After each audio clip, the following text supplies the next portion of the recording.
Welcome to Thoughts on the Market. I'm Kathleen Oh, Morgan Stanley's Chief Korea and Taiwan economist. Today, I'll revisit Korea's demographic emergency and how the recent pension reform is trying to address it. It's Thursday, May 1st at 4 p.m. in Hong Kong. Some of you may remember that I came on the show last fall to talk about the crisis-level demographic challenges in Korea. Korea officially became a super-aged society at the end of 2024. This means that more than 20% of the population is 65 or older. In the face of its rapidly aging population and a fertility rate that has hit rock bottom, Korea is taking decisive action finally. The National Assembly recently passed a landmark pension reform bill to amend the National Pension Act. This measure marks the first major change to its pension system in 18 years, and is supposed to improve the pension fund's financial sustainability to prepare for a rapidly aging population that will only accelerate from here.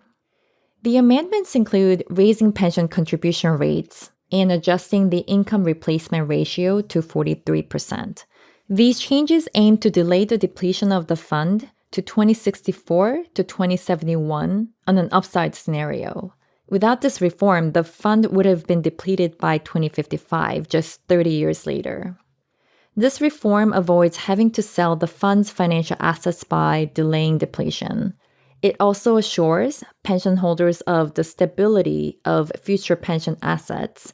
And last but not least, it increases the pension fund's capacity for financial investments, which could lead to higher returns. This is the first step towards making legislative and therefore more structural changes to respond to the reality of a super-aged society. Moreover, it kicks off a sweeping reform agenda that includes the pension program, labor market, education system, and capital markets. It's also notable because the center-left Democratic Party of Korea and the Conservative People Power Party were able to show bipartisan support and a public consensus to reach a deal, especially during the recent tumultuous political events that took place in Korea. That said, the reform also has some potentially negative economic impacts. Higher pension contributions could squeeze households' disposable income, putting mild but additional downward pressure on aggregate consumption and savings, especially considering that as people age, they tend to consume less, and this can lead to a structural slowdown in private consumption. Despite Korea's challenges with an aging population, we are cautiously optimistic about its future, especially because the recent rebound in the country's fertility rate. After marking a drop every year since 2015, it rebounded to 0.75 in 2024. While still far below the ideal replacement ratio of 2.1, this rebound is a small but certainly a positive sign.